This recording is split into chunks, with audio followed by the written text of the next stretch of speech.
Guys, look at the bang. Look at the bang. The bang. The bangs are back. Hello everyone, it's Belle. Welcome back to my channel. If you're new here, hello, and if you've come back, thank you so much. My camera's way too high. I can tell you right now it's way too high. I'm too short for this, okay guys? I'm just a short little gal, okay? I'm just a short gal. Today, you guys, I am going to be giving you guys some book slump book recommendations. If you guys have been following my page for the last couple of months, you will know that I have also been in a chronic reading slump. I'll go through these phases where like I won't read anything and then suddenly I'll read like 3 books back to back and then I just won't read anything, won't touch anything. So it is just so hard. And I know through that a lot of you have been feeling the same way. I think it is just the like end of year slump. I think like when we get towards, you know, October, November, December, everything starts to wind down. You've had a massive year of reading. You just sort of aren't really like itching to read anything too badly. Or maybe you're just like literally can't. Like maybe you literally just can't pick up anything. So what I decided to do today for you guys is curate a selection of romances, romantasies, and thrillers that actually pulled me out of a reading slump, okay? Like I could give you recommendations that I think might pull you out of a slump, but I wanted to like, you know,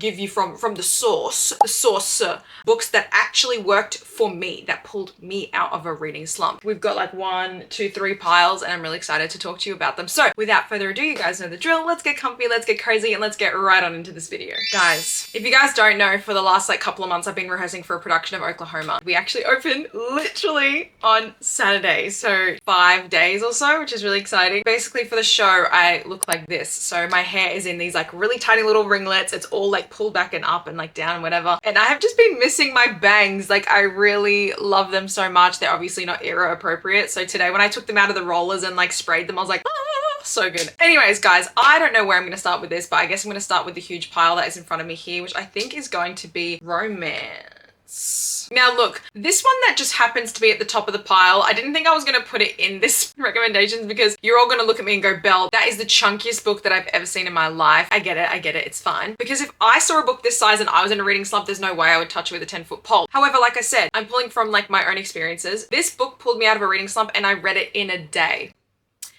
Just keep that in mind. I read it in a day. Before you say anything and start yelling in my comments, I understand it's huge. Let me tell you something. Okay, let me tell you something. I'm not the only person that I've witnessed someone pick this book up and literally read it in a day because they can't stop doing anything else but reading this, you know what I mean? Basically, Binding 13 is the start of the Boys of Tommen series. It is one of the most popular book series in the whole world, if not the most popular romance series in the world. It is huge. I understand that, but let me tell you something. First of all, the concept of this one here is you're following the story of Johnny and Shannon. So Shannon has just started at Tommen College. It is a private school. She's been bullied at her previous schools and her parents feel as though putting her in a private school will help solve that issue. And on her first day of school, she's walking across the rugby pitch and gets hit in the back of the head by a rugby ball by Johnny Kavanagh, and their relationship goes from there. That's all I'm gonna say. Of course, this book and this series is incredibly heavy, so please check the trigger warnings before you dive in. The first 2 books in particular have very, very, very heavy themes of family domestic violence. So please go and check the trigger warnings. However, when I read this book, I quite literally picked it up. I read like 10 pages and I was like, I don't know if I can read this book because I was in a slump. I was like, I don't know if I can read this book. I then was like, I'm going to give it to the 100 pages. If I literally like make it to 100 pages and I still don't like it, I'm putting it down. I got to like 20 pages. 30, 40, 50. I read this whole book in a day. I could not put it down. I could not think about doing anything else. I didn't want to do anything else. I put myself in my bed and didn't do anything all day. And like I said, I have witnessed somebody else do the same thing. When I went on my reading retreat, if you guys saw the video, I'll link it down below, where the girls and I went on a little weekend away. One of the girls brought Binding 13, and I kid you not, from the moment that she started this book up until like 11, 12 o'clock at night, Mads and I had like watched a movie, we made dinner, we were coloring in. Emma, who was reading this, started this and was like, literally nobody talked to me. We had a movie on in the background and she got her like noise cancelling headphones out so that she could like block all sound out to read this. She literally was so engrossed and so invested. Again, reading slump kicker. It is worth it. Trust me when I say it is a reading slump kicker, because I think a lot of people expect this to be something when they go into it and it turns out to be something completely different, and it is so engaging. So please do yourselves a favor and put this one on your list. I'm gonna get another obvious one out of the way. way, pretty much anything by Elsie Silver. I feel like every time I'm in a slump or like one of her new releases comes out, she reignites my love for reading. She kicks my slumps. Mostly her books are small town cowboy romance books. She's done like some billionaire stuff now too with the, what is that? The Rose Hill series. There was like billionaire male main characters. There was like a wrestler, whatever. I feel like Elsie Silver is so good at doing this. She creates this small town setting with a beautiful found family. The men in this series are just like otherworldly. It is authentically funny and like effortlessly funny. You know how sometimes comedy can feel really pushed in a book? That is not the case for this, which I love. Chestnut Springs is definitely where I would suggest you should start. So start with Flawless. They just feel like you're almost watching a movie. That's how atmospheric and vivid they are. Book number 1 follows Rhett and Summer. Rhett is a bad boy bull rider and Summer is his PR agent's daughter who's essentially been sent out to keep an eye on him after a PR stunt goes wrong. I love these books. I love her writing. Like I said, I've only really not liked one of her books, but otherwise all of them have been so consistent. Like you can read them so fast. I read probably 4 or 5 of her books within a 24-hour period. That's how good they were. Next up, I have one of my favorite books of all time. This is Passenger Princess by Morgan Elizabeth. This is also on Kindle Unlimited. All of Morgan's books are on Kindle Unlimited. Now, I always say that this is the most like Barbie coded book that I've ever read. This follows a beauty pageant queen and her bodyguard. This follows a girl called Ava who one night her and her friends drunkenly submit her to compete in a beauty pageant and it helps like her best friend's businesses by doing so. And then she just of course wins. She ends up winning the entire Miss Americana beauty pageant, and what they end up doing with this is the winner goes on like a 3-month victory tour around the United States. So of course she needs a little bit of security, so they hire a bodyguard and he is the most grumpy of grumpy grumps.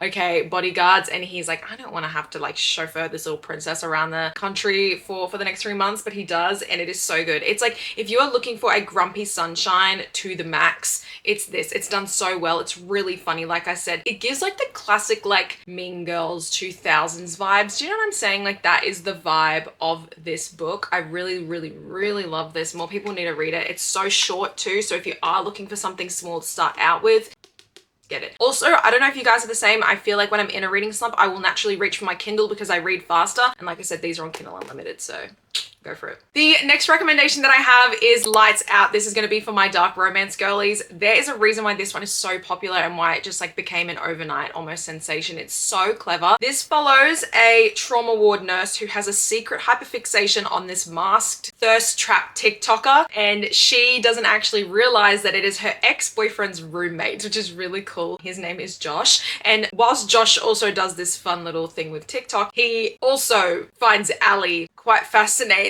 and start stalking her. Look, it's fine. What I love about this book is it is so funny, which I did not think would work in a dark romance context, but it does. And I've said this time and time again when I talk about it. Nevessa Allen has blended both elements so well that it just works. It's so good. I usually say that when I annotate, I never highlight funny passages, but this book, like quite honestly, all of my annotations are just funny lines. I'm sure if I opened it up right now, I'd be like, it's just, I can't even say them because they're so crude. I can't even say them on the internet. They're so crude. It's so funny. I'll read it so fast. Again, not only great romance, great comedy, but also really great plot, really intriguing dark romance plot, mystery. Like it's so good. I really need to read the second one, but I just loved this one and I think you guys will too. Another cowboy romance and also just like underrated romance author for me, it is Holding the Reins by Paisley Hope, which is the first book in the Silver Pines series. This is very reminiscent of something like Chestnut Springs. If you like Elsie Silver's writing, I think you will love Paisley Hope's writing as well. This is like brother's best friend, like reformed bad boy trope, running away from the ex. Like it's so good. The whole series is so good so far. I need to read book 4. I was just sent an early copy of it, even though it's now out, but they are just the most wholesome cowboy small town romances. This one's nice and short as well, so go and put this one on your list. I then have a book that I feel like I just never shut up about and it's just so stinking good. It is Breaking Point by Mads Rafferty. It is my favorite ice hockey romance that I've ever read, and just given the feedback from you guys and everyone else since this came out in August, I think a lot of you feel the same because it sets itself apart from your standard ice hockey romance. Now, this book follows Bella and Grayson. So Bella is in need of a job. She's like an artist and she has just been fired from her job unfairly and is looking for a new job. So one of her friends submits her to become the assistant for Grayson, who is an ice hockey player, very famous ice hockey player, who is currently in a bit of a PR nightmare. He lost his brother about a year ago, and ever since then he has taken a plunge. He has gotten into some things and is hanging around the wrong crowds and what have you to sort of cope with that. And he is on very, very, very thin ice and is about to be traded / like lose his contract with the team he currently plays for. So after Bella gets hired to be his assistant, there is a little bit of a plot of like, why don't we have you date somebody to make you look like a family man, to look like your life is like getting back on track. Maybe that'll help you keep your contract. He's like, that is just so not right. Like, people are gonna know it's fraudulent. Like, no one's gonna believe that I just that quickly got this girlfriend, blah, blah, blah. He's like, I will only do this scheme if Bella is my fake girlfriend. So it's so good. But not only that, and I say this every single time I talk about this book, I would call this an emotional romance or a dramatic romance. Whilst it's cute and fluffy and has a lot of those moments, the emotional elements of this book is what makes it shine.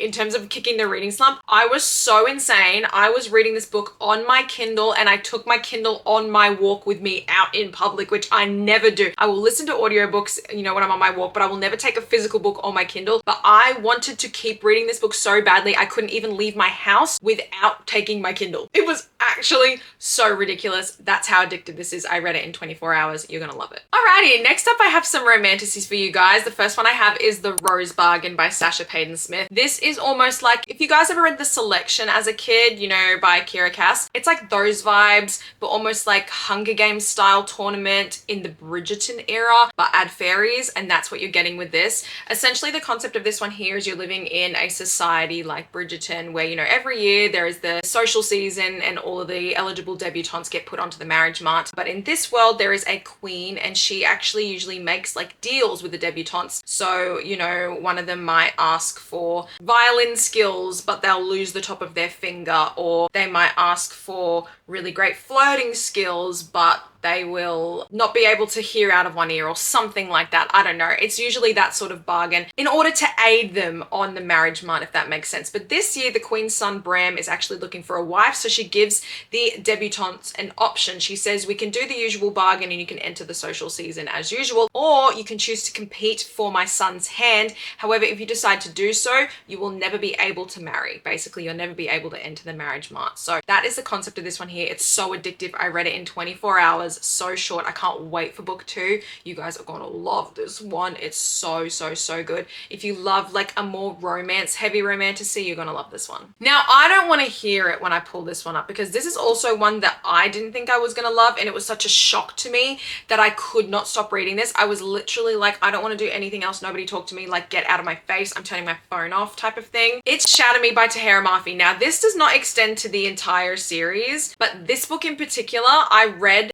literally in 3.5 hours, because I started this book, guys. I'm not a dystopian girly. I am now 25. I'm obviously quite past the like YA dystopians that we all loved as kids, you know, Hunger Games and Divergent. So when I went to pick this one up, I think it was last year, I was not expecting to love it as much as I did. To give you like the most vague and engaging concept of this, it basically follows this young girl called Juliet who wakes up in a cell, and literally the opening line is, I've been locked up for 264 days. She has been locked up in this cell for 264 days and she does not know why, only that her touch is lethal. That is literally all I can say. From beginning to end, it is just go, go, go, go, go, go, go. There are no slow moments, and that is exactly what you need to kick a reading slump. It is just like from beginning to end, you don't get a breather, and that is why you do not want to stop. Because if you were to like put this book down halfway through, you would lose it. Like, you just want to know what is going to happen next. I am one of the people that really did love this whole series, and I think you guys will too, but the first book is magic. It really probably was my favorite, bar book 2. I loved book 2. If you want to read something different and you want to try something that is out of your comfort zone, you're gonna love this one. Now, again, silly and self-explanatory, but I'm giving you guys ones that pulled me out of my reading slump. Fourth Wing, for the size of it, I have seen on multiple occasions now, people literally devouring and consuming this book. I've got receipts, okay? I'll show you my receipts from my friends. Fourth Wing is the romantasy that took the world by storm. It's kind of obvious, right? And if you have not read this yet, or you have been putting it off, or just don't think it's gonna be worth the hype, trust me when I say this is popular for a reason. I was like gonna be a Fourth Wing hater, right? I remember in like the end of 2023, I think it was, I was getting yelled at over on TikTok. People like, please read Fourth Wing. Why haven't you read Fourth Wing? I'm like, I don't want to read Fourth Wing. I don't like romantasy. It's just not my vibe.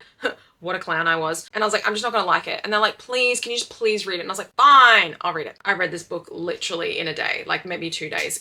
I could not stop thinking about being in this world. It's so clever. Rebecca Yarros is a romance author first, and that is why her romance is the heart of this story, whilst also creating a really easy world to understand. If you are a romance reader or you're new to Romantasy and you want to be able to quickly understand it, you're going to be able to. She makes it an intricate and engaging world whilst also not making it too complex, which I absolutely love. This follows Violet, Sorrengail. You're in this world. It's very similar to Divergent vibes, where there are all of these different like factions, if you will, and basically on conscription day, which is when all of the like of age kids go and they join a quadrant. She thought her whole life that she was going to enter this scribe quadrant, but on conscription day she decides to join the rider quadrant, which of course are the warriors, and they ride all of the dragons. That's all I'm gonna say. I want to do a reread. I wish I could lose my memory to read this for the first time. It's that good. There's a reason it's popular, guys. It's because it's good. I've had 2 in real life scenarios from people who I don't consider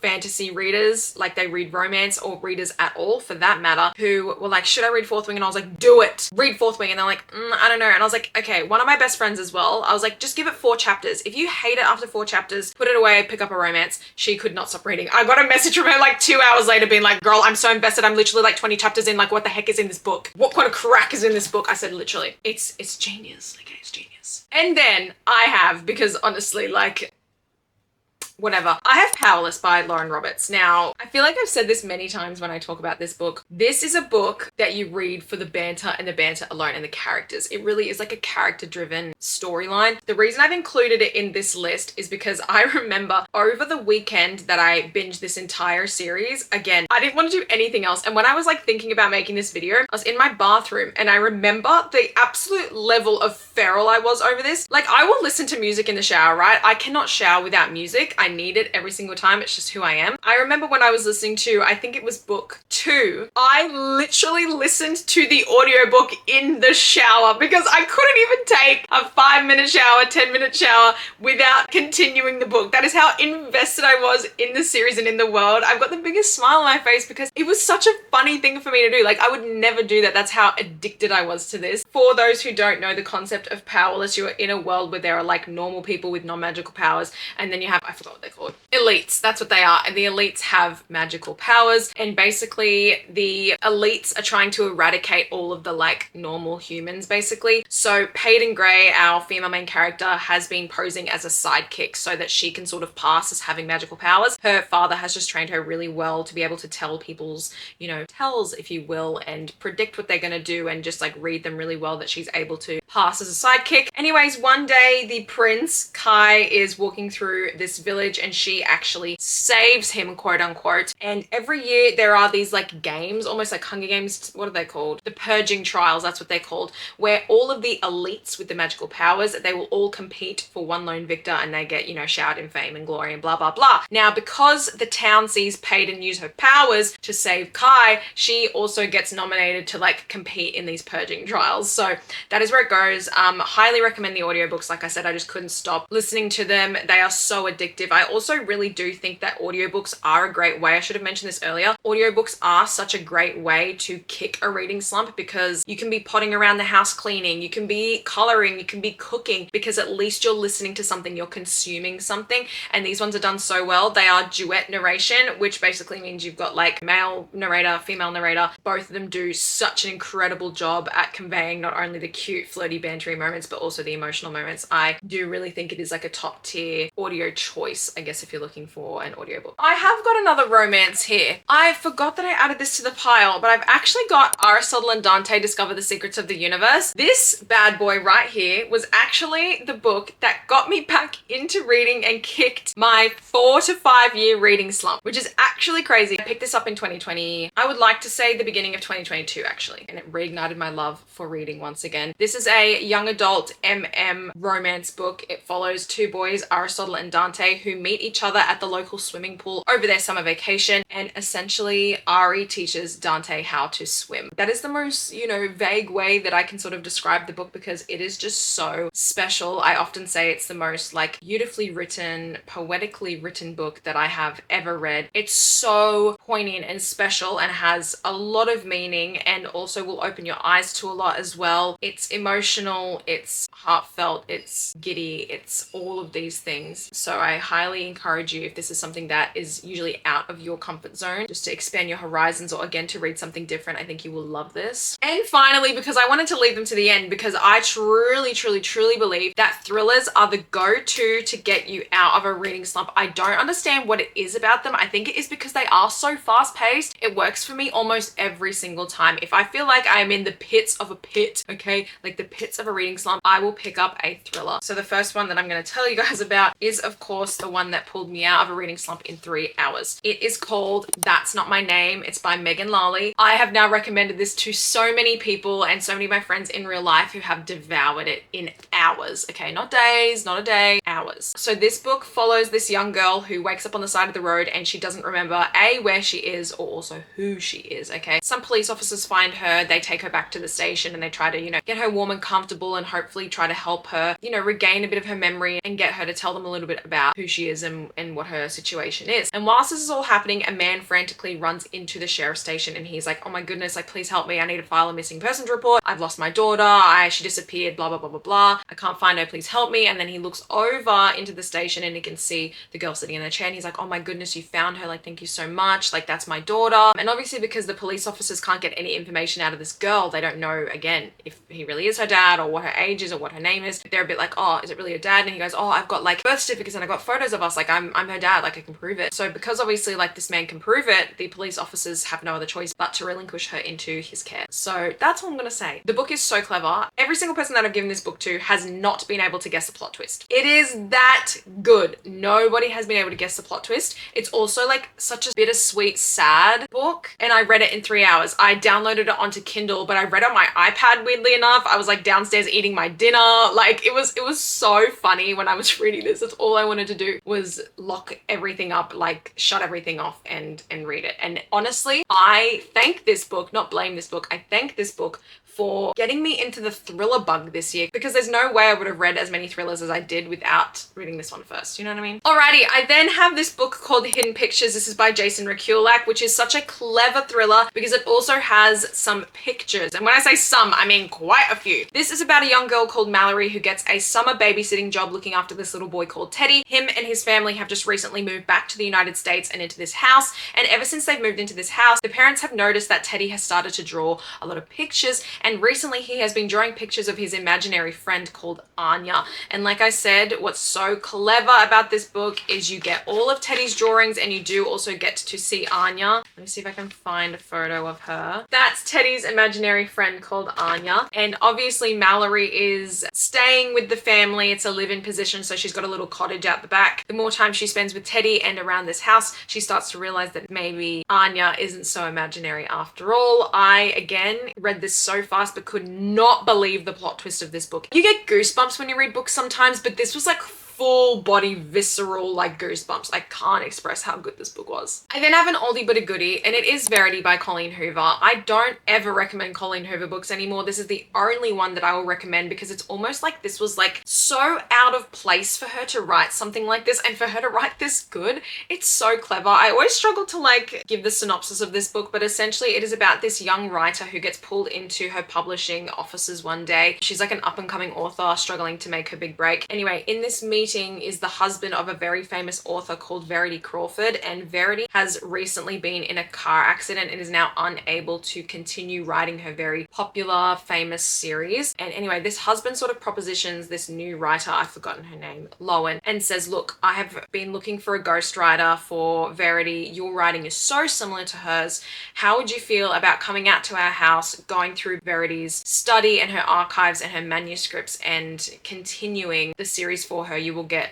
all the credit, of course, but we really need to keep writing these books. How would you feel about doing so? And Lowen decides to go, and she, you know, stays with them in the house. But once she gets to the house, weird stuff starts to happen. Verity is still alive. She is just paralyzed. But I guess Lowen starts to question whether or not Verity is actually unwell. Does that make sense? This book is so clever because it actually has two different endings, and it is up for the reader to determine which one they believe. So really no two people ever believe the same ending, which is really, really, really smart. I then have Home Before Dark by Riley Sager. Of the two Riley Sager books I've read so far, this one's actually my favorite over the only one left. This follows a sort of past present timeline about this family who, I think it was like 35 years ago or something like that, they purchased this home called Bainbury Hall, and exactly 30 days after they move in, this family flees in the middle of the night, claiming that paranormal activity and spirits in the house have been a danger to them and forced them to flee. So that is sort of the one timeline you're following. Basically, in this family, there is a mum, a dad, and a daughter. So at the time, the daughter was 5 years old when they were in Bainbury Hall and this whole thing happened.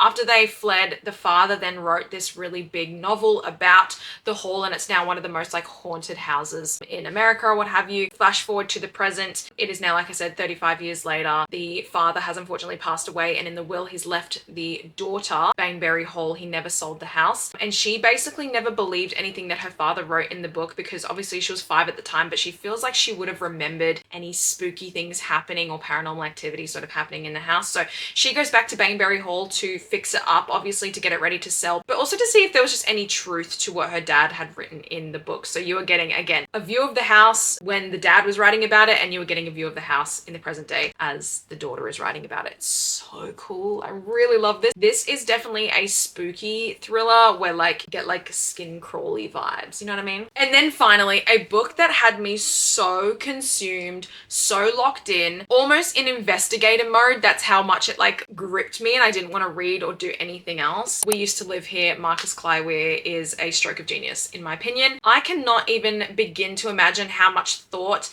this author put into writing this book because it is so incredibly intricate. This book follows a young couple, Eve and Charlie, who like buy and flip homes, which basically means they buy houses, they fix them up, and they sell them again for a profit. They have recently purchased a home on 3709 Heritage Lane, and basically one day Charlie is away at work and Eve is home alone. She gets a knock at the door, and there is a family standing on her front porch. It is a mum, a dad, daughter, and 2 sons. The dad says, "We are so sorry to bother you, and this is so bizarre and so random, but I actually used to live here. We were just passing through. We're on a family weekend away, and you absolutely do not have to say yes, but I was wondering if there's any chance I could show my kids and my family where I grew up, like where I used to live." He's like, "I know it's so odd. I know you should never let strangers into your house, but I thought I would just ask you anyway." Eve is a little bit hesitant at first, but she's a people pleaser at heart, so she does decide to let them have 15 minutes to look around the house. And as it says on the front cover, you let them back in, you shouldn't have, because once Eve lets them in, she cannot get them to leave. Now, whilst this sounds like it's going to be like a home invasion hostage scenario, I can't express how much it's not that. This book is so clever. There is Morse code, there is documents. I can't even tell you anything about it because it's so clever. Oh, maybe I want to reread this again so bad. I want to reread this again so badly. I listened to this on audio. The audiobook is incredible, but I ended up buying the physical because I literally was going to go insane and I wanted to reread it the minute I finished it to decode the ever-loving crap out of it. It's not funny. I've had friends now read this in real life as well. Obviously, you guys have told me you've read it too, but when I speak to some of my friends in real life that have read it and they've told me their experiences and how they're feeling as they go and as they read it, it's like, it's so unique, and I can see why this is, I mean, I think he's got another book coming out soon, but it is his only work because honestly, the layers and the depth to this book, it's like it probably took him maybe like 2 years to craft it. It's so clever. I loved it. So those are all of my recommendations for your reading slump. Alrighty guys, that is all for today's video. Thank you so much for sticking through all the way to the end if you did. I really, really appreciate it. What do you guys usually do when you're in a reading slump? Do you reread a favorite? Do you go to a thriller? Do you change genres? Like, what is your usual kicker? Because I know a lot of people have a lot of different sort of ways that they go about it and fixes, so I would love to know. Also would love to know, of course, if you've read any of the books that I recommended today, and if by chance they actually pulled you out of a reading slump. As always, if you guys aren't already, you're more than welcome to follow me on my socials. I'll leave my handles on the screen and in the description box, and if you'd like to, you can like this video and subscribe to my channel and make sure that you are hitting that notification notification bell, that way you're notified each time a brand new video goes up. Thank you guys so much for stopping by again. I really, really appreciate it. Wherever you are in the world, I hope you're having a lovely day or a lovely night, and I will see you all next time. Bye!